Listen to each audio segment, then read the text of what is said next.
एकनाथ शिंदेंच्या काळामधील आणखी एक प्रकल्प देवेंद्र फडणवीसांच्या रडारवर आहे। 900 कोटींच्या प्रकल्पावरनं शिवसेना भाजपमध्ये झुंपण्याची शक्यता आहे। जालन्यातल्या सिडकोच्या प्रकल्पाची चौकशी करा असे आदेश मुख्यमंत्री देवेंद्र फडणवीसांनी दिले। तर फडणवीसांनी रद्द केलेल्या प्रकल्पाला एकनाथ शिंदे यांच्या काळात गती मिळालेली होती। शिवसेना ठाकरे पक्षाचे माजी आमदार संतोष सांबरे यांनी मुख्यमंत्री फडणवीसांना या संदर्भात पत्र लिहिलं होतं आणि चौकशीची देखील मागणी केली होती। अहवाल सादर करण्याचे मुख्यमंत्री फडणवीसांनी सिडको प्रशासनाला आदेश दिलेले आहेत।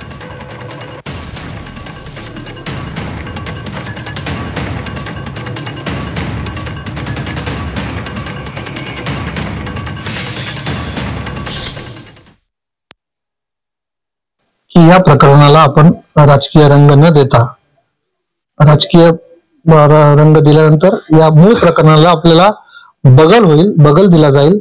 म्हणून हा प्रकल्प शुद्धपणे हा घोटाळ्याचा प्रकरण आहे। जालना खरपुडी सिडको प्रकल्प हा कुठल्याही दृष्टीने व्यवहार्य नाही, फिजिबल नाही, त्याचे फायनान्शियल आणि टेक्निकल फिजिबिलिटी नाहीये।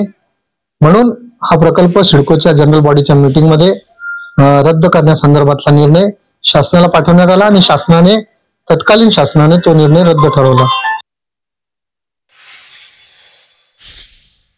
सध्याचे राज्याचे मुख्यमंत्री अत्यंत पारदर्शपणे राज्याचा कारभार करतायत आणि राज्याची तिजोरी सर्वसामान्यांची आहे आणि त्यामुळे अवास्तव कुठे खर्च होतोय का होऊ नये याची दक्षता ते निश्चितच घेत आहेत।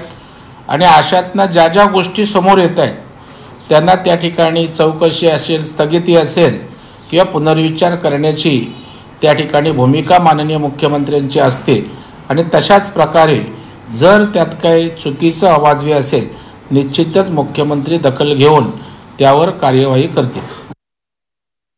नाही, याच्या बाबतीमध्ये मी माहिती घेतो।